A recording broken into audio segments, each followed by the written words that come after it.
Earthquakes in Japan, what you need to know, and how to stay safe. Hello everyone, and welcome to our guide on earthquakes in Japan. Why they happen so frequently, how Japan prepares for them, and what you should do if one strikes. I'm Erin, your AI narrator from the UK, and behind the camera is JJ, our Japanese editor who promises to show his face once our channel hits 10,000 subscribers. So if you want earthquake knowledge and a big reveal, be sure to like, comment, and subscribe. In this video, we'll explore the science of earthquakes, Japan's disaster preparedness, and a few practical tips to keep safe if the ground suddenly rumbles beneath you. Let's shake things up, figuratively of course, and get started. 1. Why are earthquakes so common in Japan? The Pacific Ring of Fire. Japan sits on the Pacific Ring of Fire, where multiple tectonic plates, like the Pacific Plate and the Eurasian Plate, constantly bump and grind. This geological dance means frequent seismic activity, which explains why you hear about earthquakes here, more than your average holiday destination.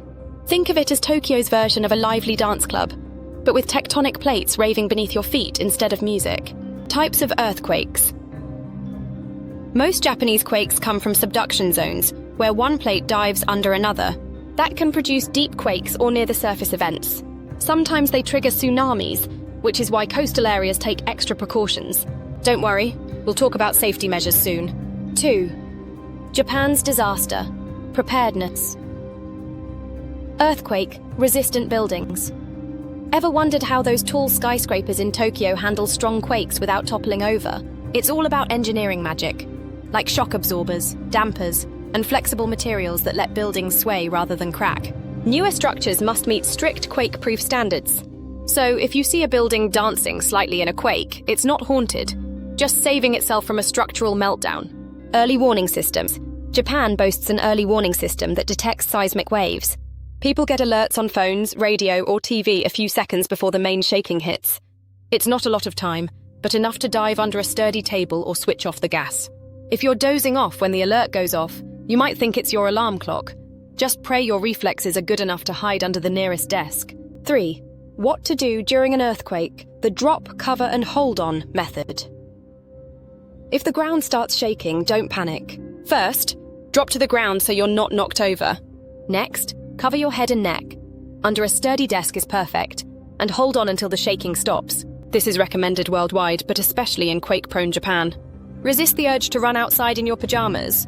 Chances are you'll encounter more hazards, falling debris, panicked cats. Stick to that protective table fortress, my friend. Stay clear of windows and heavy objects. Keep away from windows, mirrors, or heavy furniture that might topple. If you're in the kitchen, watch out for flying dishes. No one wants a teacup to the forehead as a souvenir. If you're outside, steer clear of buildings or power lines until it's safe. 4.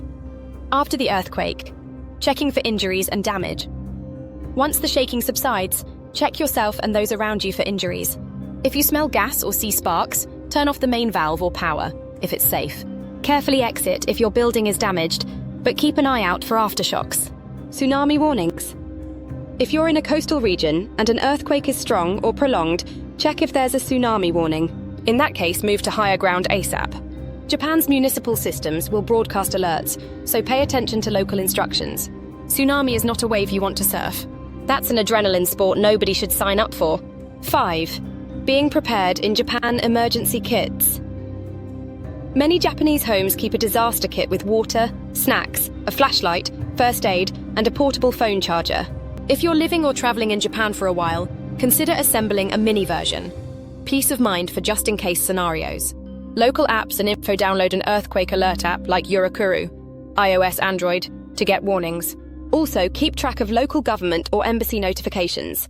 If you're an English speaker, there are services that provide updates in multiple languages.